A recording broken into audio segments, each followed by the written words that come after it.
I think a lot of new age brands have grown through discounting and have died the same way as well because they could not differentiate themselves through any other mode other than discounting. How do I make sure that my influencer marketing efforts are not just engaging the customer, but also converting into sales? To an extent that Uber now believes Rapido is their competition in India, not Ola. At some point in time, you get as close as possible or dethrone the number one player in the industry. WhatsApp is a brilliant channel, if you ask me, right? And I have seen one of the highest ROAS for us in WhatsApp. A lot of brands might try to copy what the leader is already doing. Do you think that's a wrong strategy primarily? Ajio has been the brand which has changed how fashion content is consumed in India, right? And I've seen a lot of legacy brands copying us in this space. Until and unless you want to dig deeper into very specific regional markets, or tier 3, tier 4, I think English and Hindi works fine. One thing which I've realized is be brutal in hiring and promoting the right folks, right? Irrespective of the experience they come up with, irrespective of the age or the pedigree they come from, right? We have Swiggy and Zomato literally owning the entire market. How can a challenger brand in that particular space think through breaking into this market?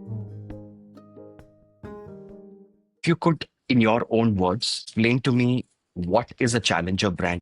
I think primarily by design and by definition, challenger brand is someone who is trying to disrupt the category and the number one player in the business, right? In that specific category, you aspire to be the number one in the space, right? And because of which you do things which closes the gap, which bridges the gap with the competition, and at some point in time you get as close as possible or dethrone the number one player in the industry. That's primarily what a challenger brand is. So most people do not get to work with the market leaders, right? I think fortunately or unfortunately, the majority of the folks ends up working for a challenger brand, right? Yeah. Maybe they might have a lesser budget, lesser awareness, right? But if you were to guide somebody who is today working at a challenger brand, if they are working at, let's say, 30% of the marketing budget of the market leader, what are the areas that you would propose that they focus on, and what are the areas that you would suggest that they avoid? I think by virtue, right?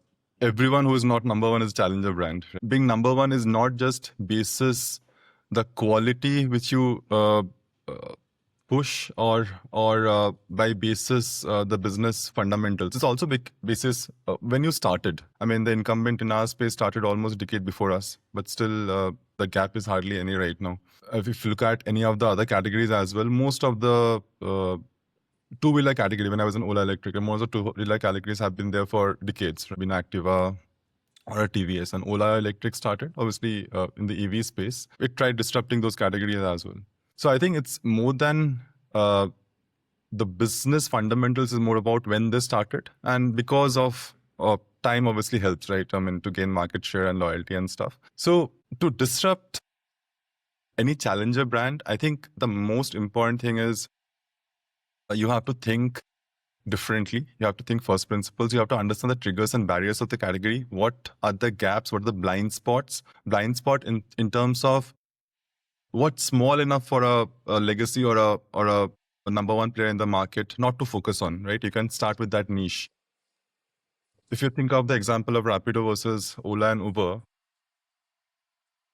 bike taxis were too small a market, right? In terms of margins, in terms of maybe volumes as well, and in terms of the regulations too, right? It was very difficult to get that because of safety and otherwise. So they fought hard. They focused on tier 2 and 3 markets to get that up and build a business around it, and then expanded to other categories to an extent that Uber now believes Rapido is their competition in India, not Ola, right? So obviously you have to think first principle. You have to look at the niche, the triggers and barriers of the category. You have to look at distribution differently as well. Now, thanks to D2C, you can target customers directly through digital, vis-a-vis early years when a brand used to start, right? They have to go offline. So that's very, very critical. And you can build your imagery, you can build your market profitably among your target base. Look at the Whole Truth, for example, right? How they have built the brand in the last few years.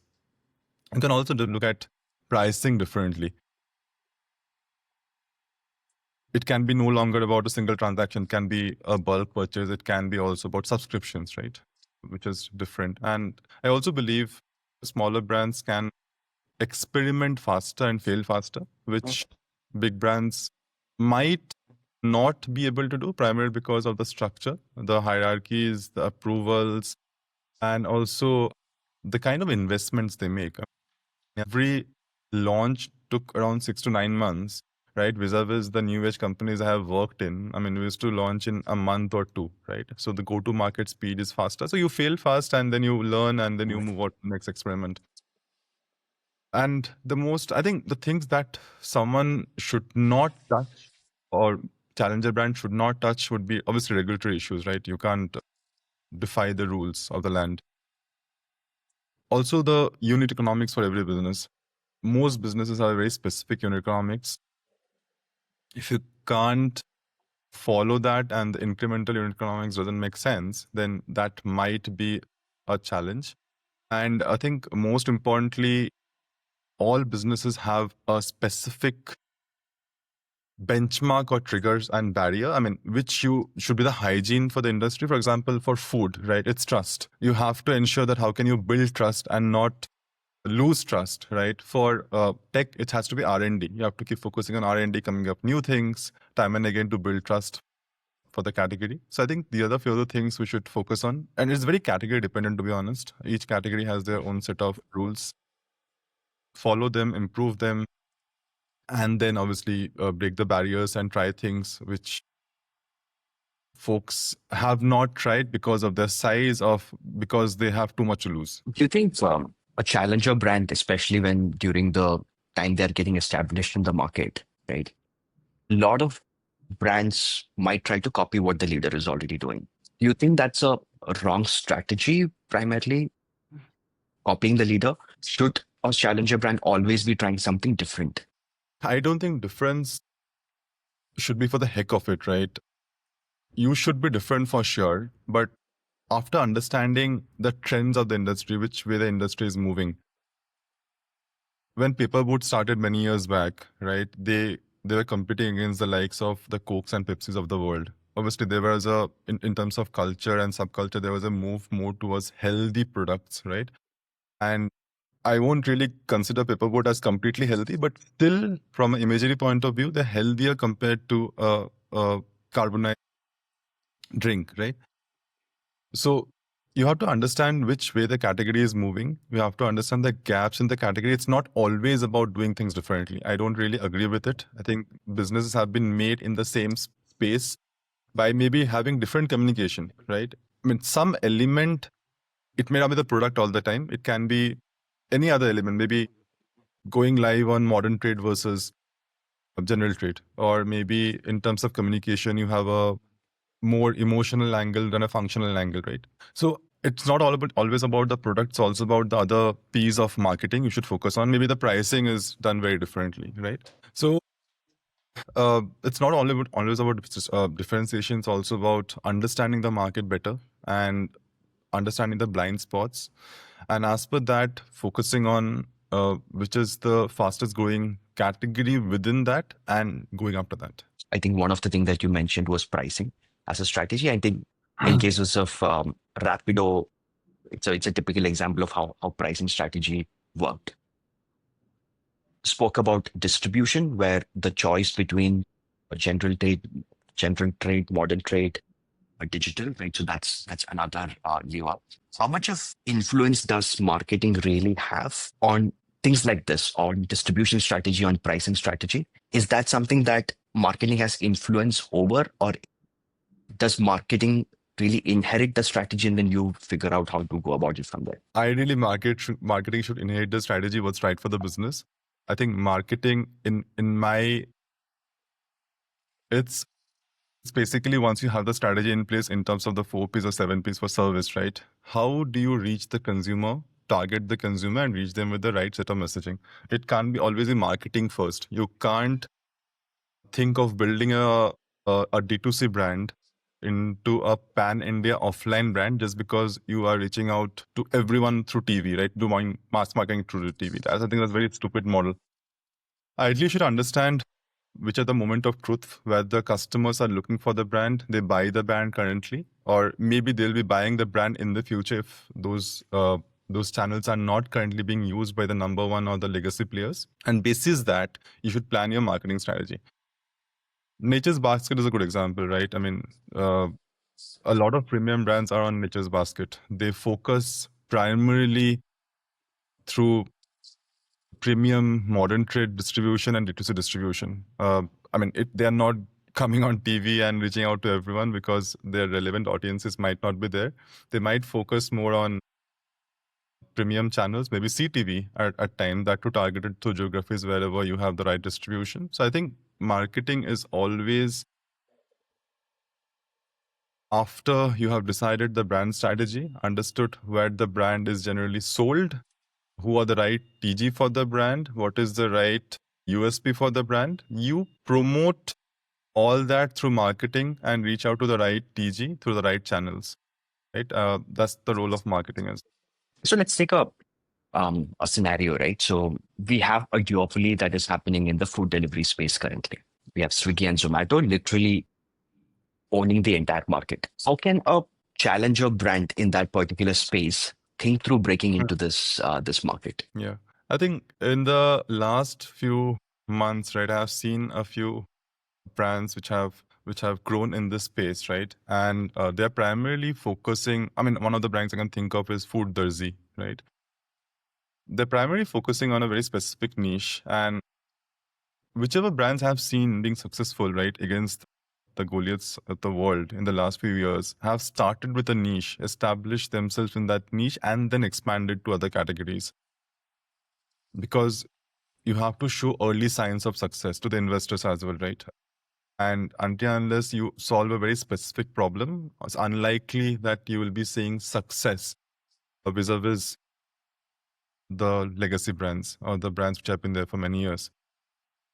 I think Food Darzi solves for personalized calorie counts or health food or corporate food, right? I mean, wherein it's a very specific problem where you're looking for slightly premium, slightly elevated experience vis-a-vis the likes of Swiggy and Zomato. I think also structured differently in terms of pricing. Their pricing is very different to the pricing of Swiggy and Zomato, wherein they have a subscription for the month, wherein they lock in the customer the initial few days. So the LTV of the customer is far higher than the CAC, right? The ratio of LTV to CAC is far higher than the other platforms. You can also look at doing it specific to geographies. By geography, I don't mean always states or regions. It can also be maybe corporate houses, right?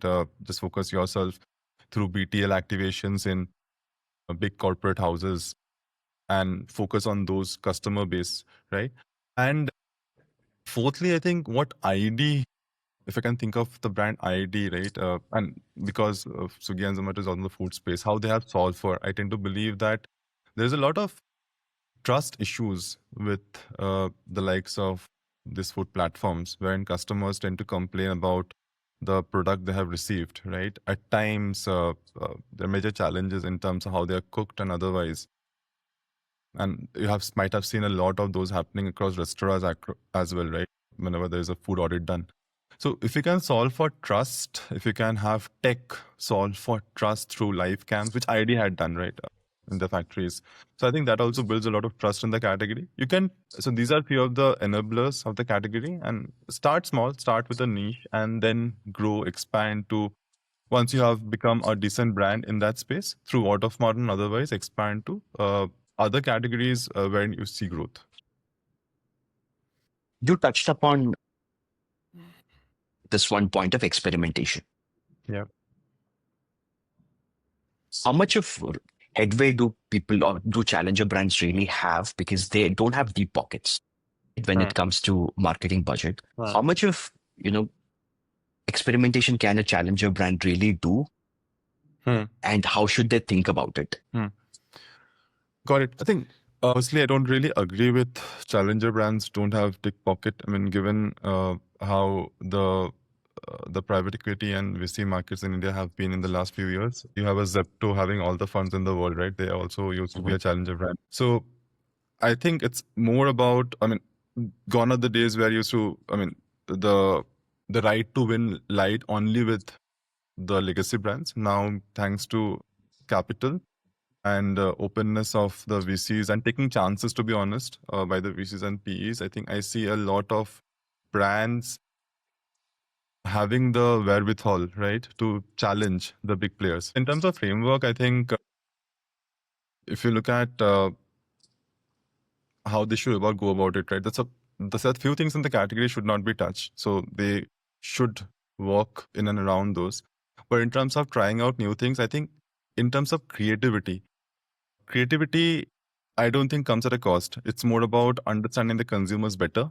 It's understanding the insights of the market better and communicate that better, right? So if you look at how the legacy brands communicate versus how the new age brands communicate is very different. The marketing of Swiggy, Zomato, when they in the food platform category, obviously they are legacy brands number one player. But when you look at the overall food category, how they have disrupted restaurant business, I think I also think of them as challenger brands in that space and how they went about their marketing in the initial few years, right? Very focused on building emotions rather than functional marketing. I think creativity plays a very, very important role in communicating the same things differently. That's something which should do. Secondly, I think there should be experimental budgets kept for challenger brands, which the legacy brands generally don't tend to have. You should try out how to work better with creators, get deeper into understanding what each creator can solve for you. Thirdly, I think you should look at trying out different products, right? By different products, and I'm not asking you to go big on everything. So many years back, when I used to be in Britannia, right? And Britannia used to be challenge. I used to be Britannia Middle East, and Britannia Middle East used to be a challenger brand in that market because you had the likes of American, Americana, McVitie's, right? So in that market, how can you disrupt the market? So one of the ways we tried is had introduced smaller pack for Good Day, which were targeting kids who were and mothers primarily from a shopping TG and consumer TG would be kids who are finding it difficult cook for them in the morning, right? Smaller 4 biscuit packs, right? In terms of margins, it was better for us. In terms of convenience, they didn't have, because in Middle East, right, mostly the men and women both work because they want to save as much as possible. It's a interesting markets, right? Unlike in India, where primarily one of the spouses is a husband or housewife. So in that market, they didn't have the time, and schools started early. So we found a huge gap in the market and introduced a smaller pack, which kind of replaced or trying to replace the cook. I mean, you don't have cooks in that market. It's very costly, right? The mothers or fathers had to cook in the morning. So trying to solve for that. So understanding what the gaps are in each space and solving for that, experimenting, trying hard, trying out different messaging. I mean, thanks to digital, you can try out A/B test and see which communication works better, and then going big on that. Start small, but scale as fast as possible. That's a mantra which I think a challenge brand should follow. You also spoke about how it is important to show to the investors that you are on the right track. Yeah. When it comes to challenging a market leader.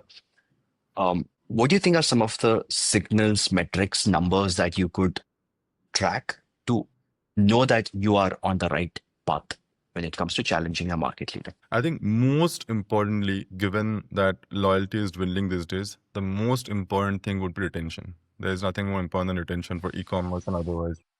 If you have in FMCG, you used to have a funnel, right? Starting with awareness, used in last 6 months, last 3 months, and most often news brands. So the funnel should be as wide as possible and not narrow, because you want more and more customers to keep coming back to you because they find the brand relevant. The brand is probably experimenting your products which are salient to them. And obviously, in terms of communication as well, they're finding it right. And in terms of taste, and which is obviously the most important. And similarly, for a category like ours as well, M1, M3 retention is very, very critical. So you keep offering. So the consistency is critical, right? You keep offering the right products at the right price with the right experience.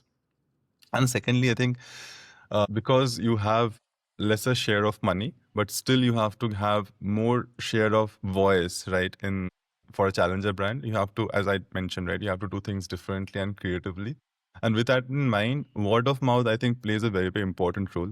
Maybe because of the campaign, or maybe because of the product being so good, right? Or like whole truth. I think the word of mouth is fantastic. How they have built a community and leveraging that community to reach out to the right folks. Third, I think uh, you need to have better ROAS or unit economics to ensure that you grow, and you show a growth path to the investors for them to keep investing. And I think fourthly, very, very critical is NPS, which is kind of linked to, I would say, return as well. Because if you tend to have higher NPS, you should have higher retention too.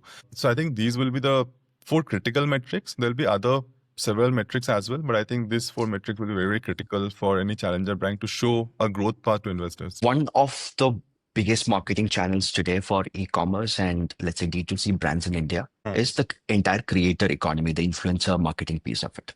Yeah. You also touched upon that a little earlier. How do you, as a brand, how do I make sure that my influencer marketing efforts are not just engaging the customer, but also converting into sales? What are some of the good practices that you've seen in that area?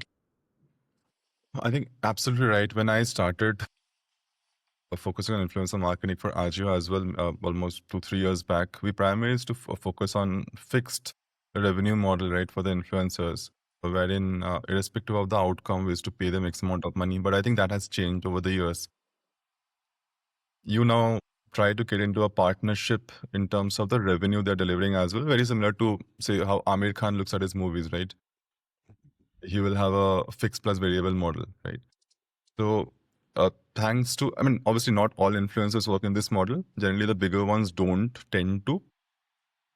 But the smaller ones, the nano micro influencers, work beautifully well in this model, right? Wherein at max, you might have to pay them for the content creation, which is a nominal amount, plus you pay them for every sale which they make. That's the affiliate model of influencers, right? That is scaling super fast. Secondly, I think instead of working with multiple influencers, you need to understand which influencer works best for your brand in terms of the ethos, in terms of what the TG they're catering to, in terms of tonality of the brand, right? And also in terms of the effort they're willing to put in to build the brand, right? Because not all influencers, I have seen many influencers take it too easy as well, right? And then put in money through a partnership or a collab ad, right, at Twitter and YouTube to reach. So it's kind of an ad, but not at that scale, right? But you are working with the right set of influencers going to market faster. I think that's the second thing. And thirdly, I think there are a lot of tools available these days. Most influencers are fake followers.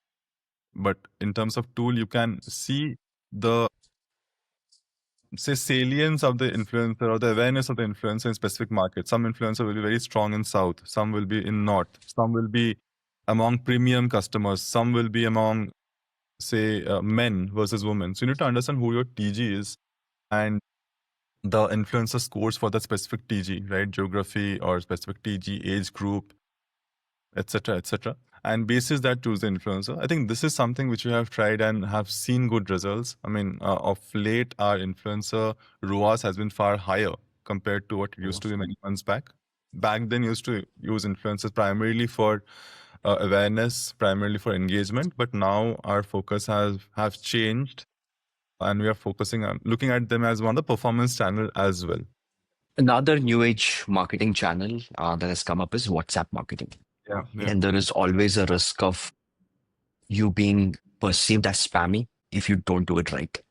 How should a marketer today think about WhatsApp marketing? What works and what doesn't work? I think WhatsApp is a brilliant channel, if you ask me, right? And I have seen one of the highest ROAS for us in WhatsApp. Obviously, the scale is a challenge with WhatsApp, right? Because you can't be spammy, but the platform has set enough restrictions for you to spam the users. And obviously, as brand, we don't want to, because it does not help, right? The incremental ROAS, obviously, the diminishing ROAS after a certain point stops you from spamming a user. So it doesn't make sense. From WhatsApp, I think it's a great channel for retention. It's important that the customer has have done some level of transaction with you to reach them out with something very specific. You can't mass blast with the same offering, with the same product on WhatsApp, it does not work. You have to be very specific with what they're looking for. You can cross sell, or you can upsell, or you can maybe reach out to them to tell them about a specific product they're looking for, and it was out of availability at that point in time, right? It has to be very specific use cases. We have seen good open rates, good conversion rates on WhatsApp.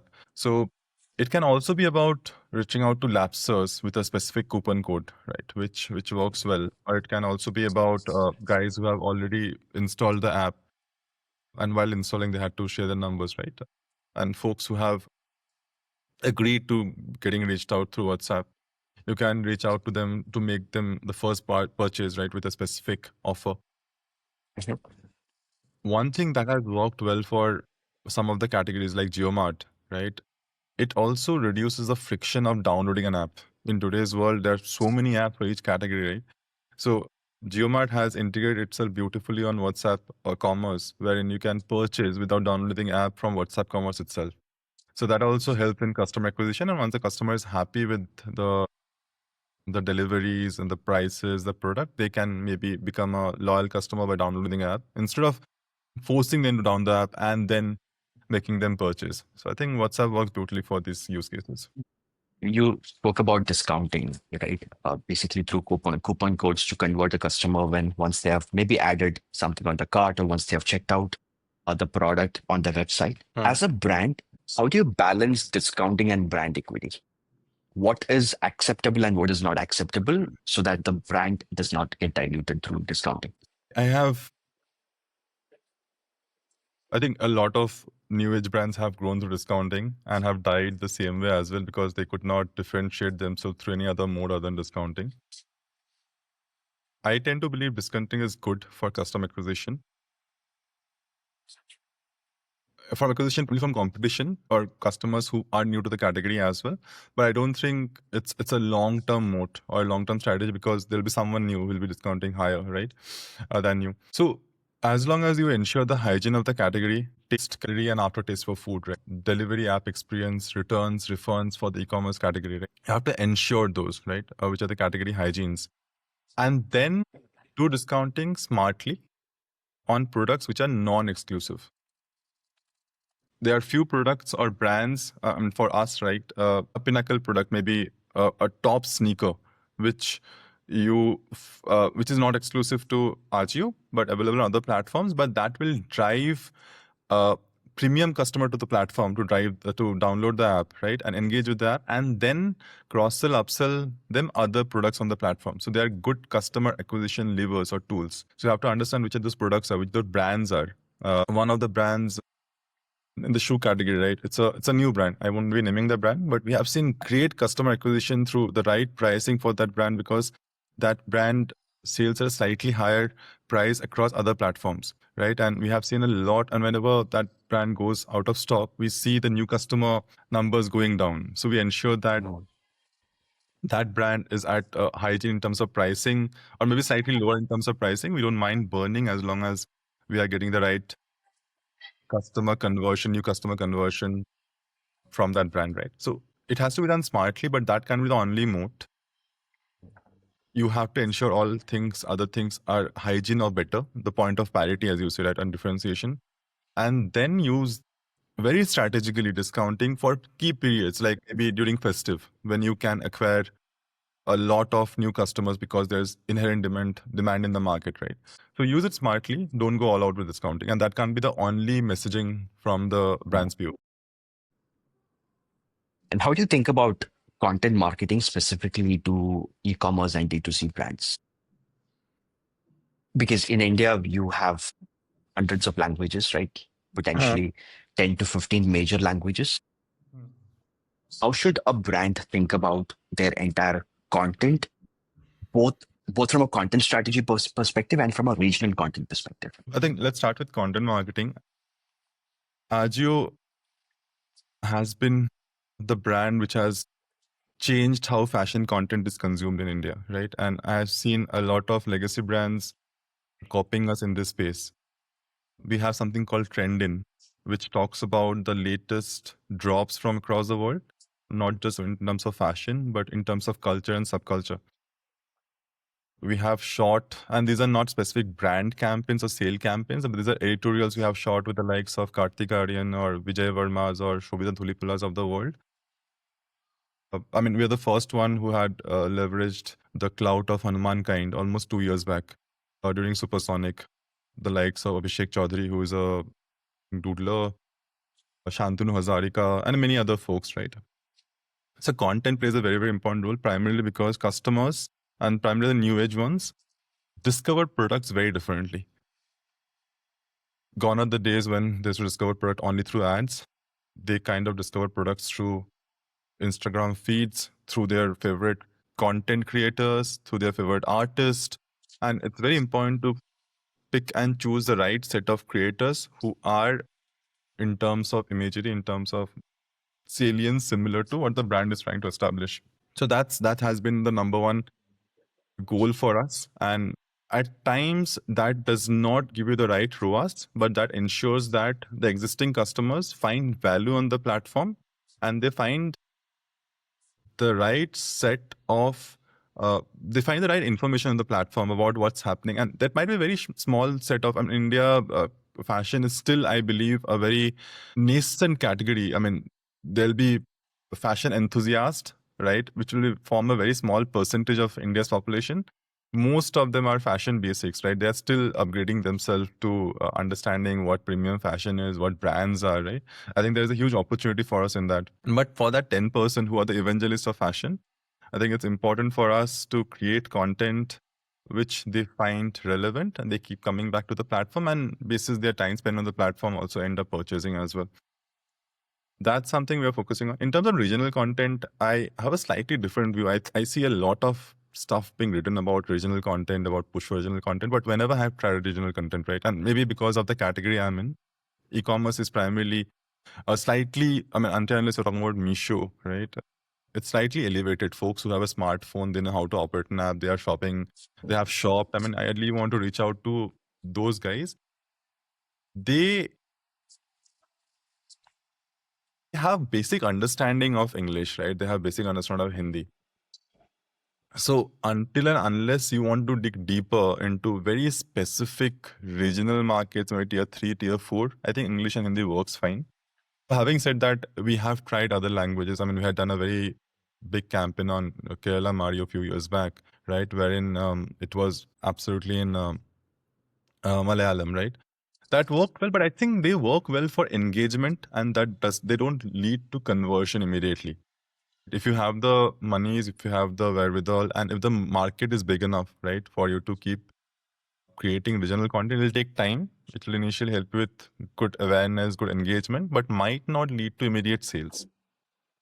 So if you are short on monies, like most challenger brands are, if they're not, if there's, I mean, not all, I mean, VC money is there, but still, you have to be very frugal. You have to ensure that you do things at a better ROAS than others. I would highly recommend not to go too regional initially and focus on customers across India through the right messaging, which is simple, right? I mean, obviously, we are not using Shashi Tharoorian English in our ads, right? We are keeping it very simple with the right functional attributes. So that tends to work better, in my opinion. If I'm heading marketing for a challenger brand today, how do I think about structuring the team for an outsized impact? A very interesting question, right? And I also tend to believe that it depends, but obviously there are some guardrails which are in place, or some set rules which are in place. I think number one, when I joined the corporate almost 15 years back, right, I used to have a very different perspective of how teams should be formed and how promotion should be given, or how you should go about building a team for a specific purpose. Now, when I've seen the industry for 15 years and having worked with traditional companies like Tata's, Britannia's, and also new age companies like Ola's and otherwise, right? I believe that you need to understand the context really well, what the KPIs and what trying to solve for, right? But one thing which I realized is be brutal in hiring and promoting the right folks, right? Irrespective of the experience they come up with, irrespective of the age or the pedigree they come from, right? It's all about whoever takes absolute ownership learns the fastest and also understand the business context. I think understanding that context of the business is very, very critical.